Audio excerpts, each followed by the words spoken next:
আমরা তো কারো গায়ে থুতু দেই নাই, তাতেই থুতু লেগে গেছে দিলে, এটাই তো প্রমাণ হয়ে গেল। আমাকে বলেন, সেখানে ওই সেন্টেন্সের মধ্যে কোনো দলের নাম মেনশন করা হয়েছিল?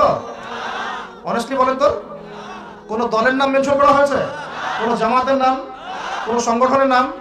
গায়ে পরে দোষ মাখলো কেন তাহলে? গায়ে পরে দোষটা মাখলো কেন তাহলে? আমরা তো আর বলি নাই যে অমুক দল, তমুক দল আর অমুক সংগঠন আর তমুক সংগঠন ইসরায়েলের পক্ষে কথা বলে, আমরা তো এটা বলি নাই। তাহলে নিজে নিজে গায়ে দোষ মাখলো কেন? এটাই বলে চোরের মন পুলিশ পুলিশ, চোরের মন। এখন বুঝলাম যে থুতু এক্স্যাক্টলি ঠিক জায়গাতে লেগেছে। আপনারা খুব ভালো করে পড়াশোনা করেন, বর্তমান প্রেক্ষাপট বোঝার চেষ্টা করেন, বর্তমান প্রেক্ষাপট বোঝার চেষ্টা করেন।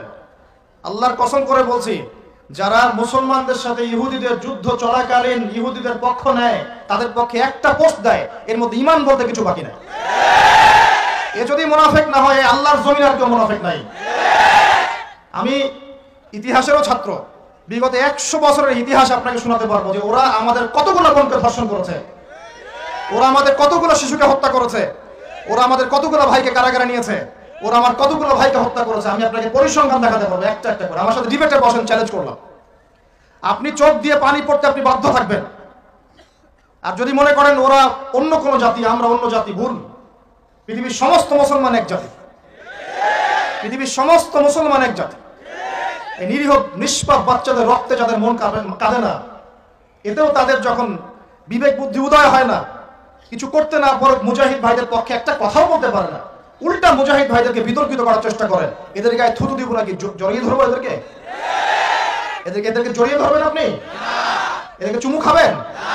আমি তো অল্প শব্দ ইউজ করেছি, আমি তো খুব সামান্য একটা শব্দ ব্যবহার করেছি। আল্লাহর কসম করে বলতেছি, যারা মাজলুমদের বিপক্ষে অবস্থান নেয় তারা কোশ্চিনকালে মুমিন হতে পারে না। যারা মাজলুমদের বিপক্ষে অবস্থান নেয়, মাজলুমদের বিপক্ষে কথা বলে, পোস্ট দেয়, ইনিয়ে বিনিয়ে ওদের আকীদাকে ভুল প্রমাণ করার চেষ্টা করে, এরা কোশ্চিনকালে আহলে হাদিসও না, সালাফিও না। মনে রাখবেন, প্রকৃত মুসলমান আর কথিত মুসলমান এক নয়, প্রকৃত আহলে হাদিস আর কথিত আহলে হাদিস এক নয়, প্রকৃত সালাফি কথিত সালাফি এক নয়। এই কথাটা মনে রাখবেন। প্রকৃত সালাফি তারাই যারা মাজলুমদের পক্ষে অবস্থান নেবে, প্রকৃত আহলে হাদিস তারাই যারা মাজলুমদের পক্ষে অবস্থান নেবে, প্রকৃত মুসলমান তারাই, প্রকৃত হানাফি তারাই, প্রকৃত সালাফি তারাই, প্রকৃত সঠিক মানহাজ সেটাই, প্রকৃত সঠিক আকীদা সেটাই যেটা মাজলুমদের পক্ষে অবস্থান নেবে। কোশ্চিনকালেও মাজলুমদের বিপক্ষে যেতে পারবে না। আর আমরা বুঝি না, সারা দুনিয়ার মানুষ জানে কারা জালেম আর কারা মাজলুম। একজন মুসলিম বিজয়ী বীরের আকীদা নিয়ে প্রশ্ন তুলতে পারে, যেখানে মুজাহিদ ভাইদের সামান্য অস্ত্র দিয়ে প্রতিহত করছে, ওদের আকীদা নিয়ে প্রশ্ন তুলতে পারে। এদেরকে কি বলে সংজ্ঞায়িত করবে না? আপনারা সতর্ক হয়ে যান, কারণ ভিতরে এমন অনেক মানুষ ঢুকে গেছে যারা আপনার পরিচয় ব্যবহার করে আপনার জাতিকে বিতর্কিত করতেছে। সালাফি আহলে হাদিস ভাইদের সাথে আমাদের কোনো দ্বন্দ্ব নাই, হানাফি আহলে হাদিস, সালাফি আহলে হাদিস আমাদের কোনো দ্বন্দ্ব নাই, হানাফিদের সাথে আমাদের কোনো দ্বন্দ্ব নাই। তবে প্রকৃতদের সাথে দ্বন্দ্ব নাই, কথিতদের সাথে দ্বন্দ্ব আছে। এই ব্রিটিশ বিরোধী বিদ্রোহে ওরা আমাদের কাঁধে কাঁধ মিলে লড়েছিল। ব্রিটিশ বিরোধী যখন বিদ্রোহ হয়েছে তখন এরাও আমাদের কাঁধে কাঁধ মিলে লড়েছে।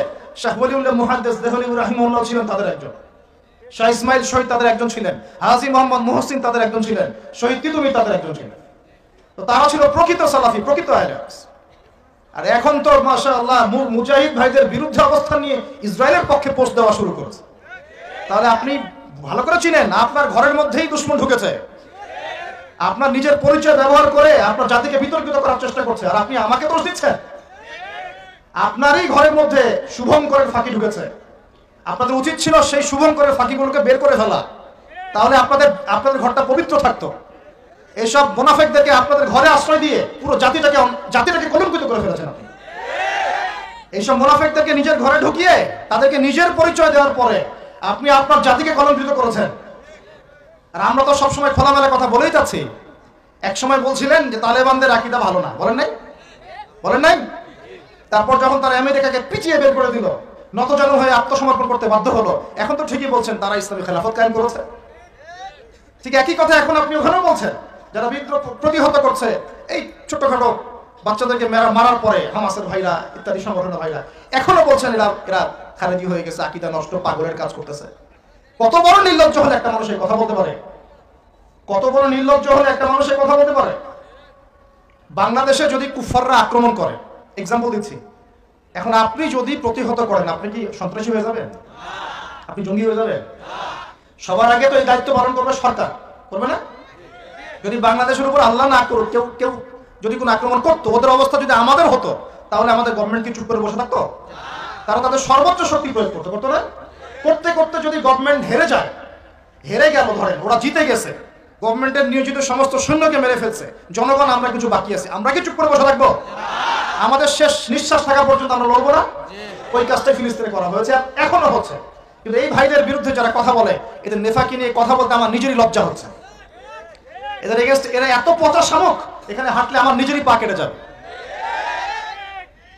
হে যুবক ভাইরা, তরুণ সমাজ, সত্যকে চিনতে শেখেন, 5 ওয়াক্ত নামাজি হন, কোরআনওয়ালা হন, সুন্নাতওয়ালা হন, আল্লাহর জমিনে আল্লাহর দিন কায়েমের জজবা ধারণ করেন। এইসব ফ্যান্টাসি দিয়ে কিচ্ছু হবে না। একটা থুতুতেই দেখা যায় যে পুরা জালেম মাজলুম পৃথক হয়ে যায়, মুহাক্কিক এবং মুনাফিক আলাদা হয়ে যায়। আবু জাহেলের মুখে থুতু দিয়েছে সুমাইয়া। আবু জাহেলের মুখে থুতু দিয়েছে কে? সুমাইয়া, একজন মেয়ে, আমাদের বোন, ছেলেও না, পুরুষও তো না, নারী, একজন বোন। আর আবু জাহেল তখন তার ওই যে আখাযাতুল ইজ্জাতু বিল ইসম, তার একদম প্রেস্টিজে লেগে গেছে, আমাকে থুতু দিল, ব্যাস একদম বর্ষা নিয়ে তেড়ে আসলো সুমাইয়ার দিকে। সুমাইয়া রাদিয়াল্লাহু আনহার লজ্জাস্থানে বর্ষা নিক্ষেপ করে তাকে শহীদ করেছে। কিন্তু সুমাইয়া স্বাধীন, সুমাইয়া পরাধীন না, সুমাইয়া স্বাধীন। এইটা স্বাধীনতা। আমরা তো কারো গায়ে থুতু দেই নাই, তাতেই যা অবস্থা। অনেস্টলি বলেন যে ওখানে কোনো দলের নাম মেনশন করা ছিল? কোনো জাতির নাম, কোনো দলের নাম, কোনো সংগঠনের নাম? নিজে নিজেই বানিয়ে নিল, নিজে নিজেই থুতুটা মাখলো। তো এতেই তো প্রমাণ হয়ে যায় যে চোরের মন পুলিশ পুলিশ। চোরের মন কি? কেউ কিন্তু বলে নাই, কেউ বলে নাই যে আমরা সালাফি ভাইদেরকে থুতু দেই, বলেছে কেউ? কেউ বলে নাই যে আমরা আহলে হাদিস ভাইদেরকে থুতু দেই, বলেছে কেউ? আমরা প্রকৃত আহলে হাদিসদেরকে থুতু দিব কেন? প্রকৃত আহলে হাদিস যারা, প্রকৃত যারা, কথিত না, প্রকৃত, তারা আমাদের ভাই, তারা আমাদের কি? প্রকৃত সালাফি যারা, কথিত না, প্রকৃত সালাফি যারা, তারা আমাদের ভাই, তারা আমাদের কি? তাহলে আমাদের ভাইদের মুখে কেন থুতু দিব? দিব আমরা? তাহলে যখন নাম মেনশন না করেই গায়ে লেগে যায়, তাহলে বুঝতে হচ্ছে চোরের মন আসলেই পুলিশ পুলিশ, এবং থুতুটা ঠিকই জায়গা মতোই লেগেছে। এরপরে তো যা হওয়ার হচ্ছে দেখতেই পারতেছেন কি হচ্ছে। দেশ থেকেও বের করে দেওয়ার হুমকি দিতেছে, মানে দেশটা ওর বাপের। শোনো, ওই সামনে 15-20 জন আর 200 জন লামাজাবিদেরকে নিয়ে বয়ান করা সহজ। সামনে এসে ফাইট করো, সাহস থাকলে সামনে এসে ফাইট করো। আমরা সবসময় বসেই আছি ঢাকায়, আসো মার্কাজে, আসো, বসো, আলোচনা করো। ইলমি মোজাকারা করতে চাও, ইলমি মোজাকারা করো, নাকি বক্সিং খেলতে চাও, সেটাও খেলো। কি চাও? ইলমি মোজাকারা করতে চাইলে বসো, ওস্তাদদেরকে নিয়ে। আমি ওস্তাদদেরকে নিয়ে বসাচ্ছি, আমি উদ্যোগ নিয়ে বাংলাদেশের শ্রেষ্ঠ 10 জন কওমি ঘরানার আলেমকে বসাবো ইনশাআল্লাহ। তাদেরকে বলেন তাদের মধ্য থেকে শ্রেষ্ঠ 10 জন আলেমকে নিয়ে বসাতে। আমি একটা একটা করে ইস্যু ধরে ধরে প্রমাণ করে দিব যে উলামায়ে হক, তারা হকের উপর আছেন, তারা বাতিলের উপর আছেন। আমি প্রমাণ করে ছাড়বো, আমি উদ্যোগ নিচ্ছি। বসতে বলেন, যে কোনো জায়গায়, যে কোনো জায়গায়, যখন তখন আমি শ্রেষ্ঠ 10 জন আলেমকে বসাবো।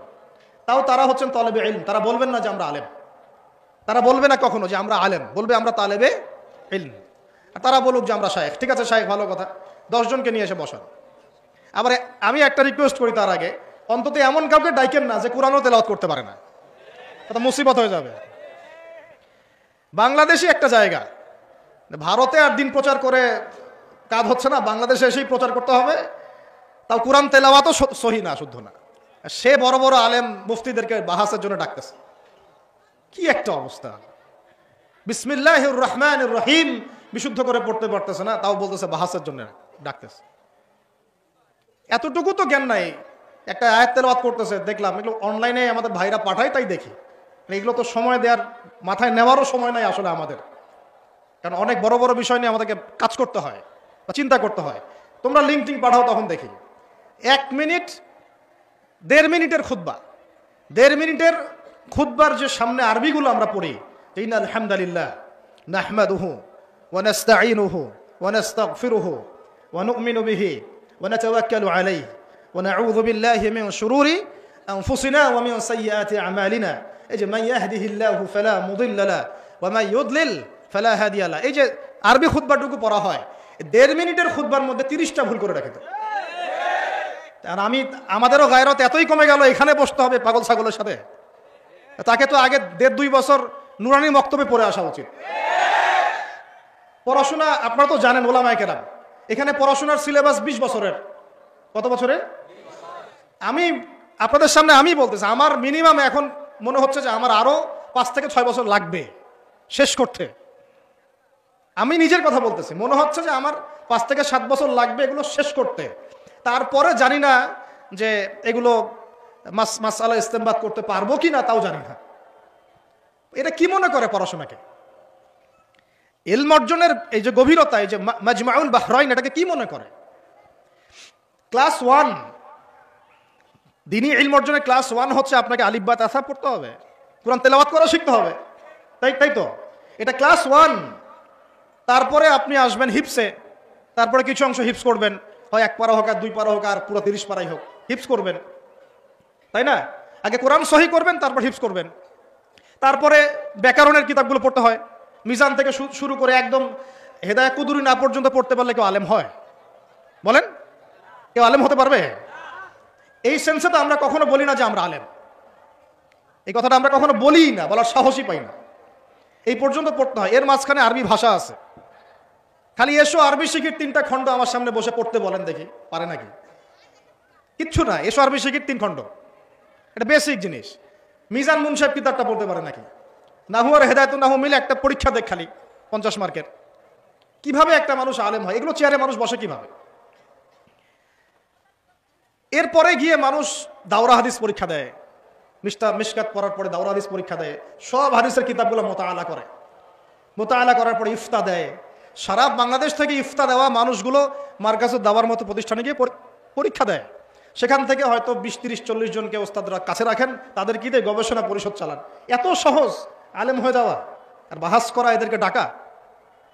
আমার কাছে ক্ষমতা নাই, আল্লাহর কসম করে বলতেছি, আমার কাছে যদি পলিটিক্যাল পাওয়ার থাকতো আমি রাষ্ট্রীয়ভাবে এদেরকে বসাতাম। একদিকে ওলামায়ে কেরামকে বসাতাম, আর একদিকে এদেরকে বসাতাম। একটা একটা করে বিষয় দিতাম, একটা বিষয়ের উপর ধারাবাহিক মোনাজারা হবে এবং এটা লাইভ সারা দেশের মানুষ দেখবে। এবং সামনে কোনো কিতাবই থাকবে না, কিতাবেরই দরকার নাই। যারা হাফেজ তাদের কি কিতাব লাগে না? কোরআন কলিজার মধ্যে আছে, বাস। যারা উসুল বোঝে, ওই হাদিসের উসুলও এক কলিজার মধ্যেই আছে, ফিকের উসুলও কোরআন কলিজার মধ্যেই আছে, আকীদার উসুল কোরআন কলিজার মধ্যে আছে। বসান 10 জন 10 জন করে বসান, তারপর দেখেন আসলে কে জিতে আর কে হারে। এত সহজ মনে করেছেন? মানুষ এখন এমন একটা ফিতনার যুগ চলতেছে, আল্লাহ মাফ করুক আমাদেরকে, যে জীবনে একটা হাদিসের ইবারতও পড়তে পারে না, সে বলতেছে হাদিসটা সহি না, এটা জয়ীফ। আমাকে জীবনে বলতে শুনছেন এই হাদিসটা জয়ীফ? কারণ আমি এই দুঃসাহসী দেখাতে পারি না। আসমাউর রিজাল সম্পর্কে আমার পড়তে আরো 5 বছর লাগবে মনে হয়। আমি কিন্তু বড় কোনো আলেম হয়ে যাই নাই, আমি শুধু দায়ী হিসাবেই এখন আছি, থাকতেও চাই দায়ী হিসাবে, আর তালেবে ইলম হিসাবেই থাকতে চাই, এভাবেই মরতে চাই। আমার নিজেকে এবার ফখর করে মুফতি, মুহাদ্দিস, মুফাসসির এসব টাইটেল দেওয়ার কোনো ইচ্ছাও নাই। আল্লাহ যেন এরকম কেবর আমার মধ্যে নাও দেন কোনোদিনও, আমিন। এত সহজ আপনি বলে দিলেন হাদিসটা জয়ীফ, এটা তো আমল করা যায় না। জয়ীফ, তুমি জয়ীফের কি বুঝো? সহি জয়ীফের তুমি বুঝোটা কি? একটা হাদিসে জিবরিল খুলে দেন দেখি এবারও ছাড়া পড়তে পারে কিনা। যে কিতাবগুলোর হাওয়ালা দিয়ে দিয়ে হানাফি মাযহাবের নামাজটাকে জাল প্রমাণ করা হচ্ছে, হানাফি মাযহাবের নামাজটাকে জাল প্রমাণ করা হচ্ছে, এই কিতাবগুলোর মুকাদ্দমা খালি পড়ে দেখাবে, ভূমিকাটুকু বলছে সহিহ বুখারীতে আছে, সহিহ বুখারীর পুরো ভূমিকাটা খালি পড়ে দেখাক, শোনাবে খালি, জাস্ট আর কিছু না। আমি কিন্তু বেশি কিছু জানি না, বাস মোনাজারা কোরআনটুকু আমি জাস্ট একটা পৃষ্ঠা খুলে দিব, এই পৃষ্ঠাটা পড়ে শোনা। যদি তেলাওয়াত শুদ্ধ হয় তাহলে বসবো। আপনি কার সাথে মোনাজারায় বসতে চান? মোনাজারা হয় আলেমে আলেমে, মোনাজারা কি হয়? আলেমে আলেমে। তা আলেমদের সাথে বসেন, বসতে চাইলে আমি প্ল্যাটফর্ম করে দিচ্ছি, বসেন। যে কোনো ডেট ফিক্স করেন, যে কোনো লোকেশন ফিক্স করেন, প্রশাসনের কাছ থেকে আমরা অনুমতি নিব ইনশাআল্লাহ, আমরা প্রশাসনকে ম্যানেজ করবো ইনশাআল্লাহ। এমপি মন্ত্রীদের পর্যন্ত দৌড় কিন্তু আমাদেরও কম নাই, কিন্তু আমরা এইসব পাওয়ার কখন ইউজ করি না, কখনো না। কারণ তার আমার বংশের মধ্যেও যদি এমপি থাকে তার সাথে আমার ইসলামী দূরত্ব আছে। আমি বলেছি যে রাজনীতি আপনি করছেন করেন, কিন্তু যতদিন পর্যন্ত আপনি তাগুত বর্জন করতে পারছেন না আমার সাথে আপনার মনের মিল থাকবে না, কিন্তু আপনি আমার আত্মীয়, আত্মীয়তার সম্পর্ক থাকবে। কিন্তু আমরা চাইলে পারি, বসেন একটা একটা করে মাসআলা নিয়ে বসেন। এমন আমি আপনাদেরকে গবেষণা করে দেখাবো, কয়েকদিন যেতে দেন ইনশাআল্লাহ, ওই লেভেলে আমি যাই আগে। কারণ আমি এখনো ফখর করি না এবং ওটা নিয়ে আমি আলোচনা করি না, কারণ সিচুয়েশন অন্যদিকে। এখন বিশ্বের মুসলমানদের অবস্থা নিয়ে আমরা কথা বলছি এবং আমরা ঐক্য চাচ্ছি, ইউনিটি চাচ্ছি, তাই কিছু বিষয় এড়িয়ে যাচ্ছি, শুনেও না শোনার ভান করছি, দেখেও না দেখার ভান করছি, কিন্তু একটা একটা করে বিষয় ধরিয়ে দেখাই দেবো ইনশাআল্লাহ। শুধু আপনাদেরকে হাত বাঁধা থেকে শুরু করে এই চামড়ার মোজা না কাপড়ের মোজা শীতকাল পর্যন্ত ব্যস্ত করে রাখছে। একটা মাসআলা বাদ দেওয়া হয় নাই যেটা নিয়ে মুসলিম উম্মাহকে বিভক্ত করা হয় নাই, একটা মাসআলা বাদ দেওয়া হয়নি। মোসাফা করতে যাবেন, মোসাফা থেকে শুরু করে এই যে হাত থেকে শুরু করে পা পর্যন্ত, এই যে কোন মোজা পরবেন, চামড়ার মোজা না কাপড়ের মোজা, এমন কোন মাসআলা বাদ দেওয়া হয়নি যেটা নিয়ে এই ফিতনা সৃষ্টি করা হয়নি, উম্মাহটাকে বিভক্ত করা হয়নি। আমাদের ওস্তাদরা বলেন, এভাবে বলেন, উলামায়ে কেরাম আকাবিরদের থেকে আলাদা হবেন না, উলামায়ে কেরাম আকাবিরদের থেকে বিচ্ছিন্ন হবেন না ভাই। দলিল আদিল্লা বোঝার মতো ক্ষমতা এখনো তৈরি হয়নি তো আপনার। দলিল তো সবাই বুঝবেও না। যে ব্যক্তি দলিল করছে মনে করেন যে আমাকে এইটার উপর দলিল দেন, তাকে যদি আপনি সহিহ বুখারী, মুসলিম, তিরমিজি দলিলগুলো দিয়েও দেন, সে কি ওই কিতাবটা গিয়ে মোতালা করতে পারবে? সে তো খুলে ওটা পড়তেও পারবে না।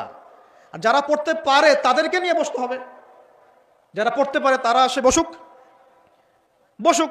আমরা আঙ্গুল দিয়ে ধরায় দেখাই দিই যে হ্যাঁ, যে ইসলামটা চলেছে বাংলাদেশে চিরায়তভাবে, সাবকন্টিনেন্টে, ওলামায়ে হকের হাত ধরে, মুহাক্কিক আলেমদের হাত ধরে, এই ইসলামের মধ্যে অবিশুদ্ধতার কিচ্ছু নাই।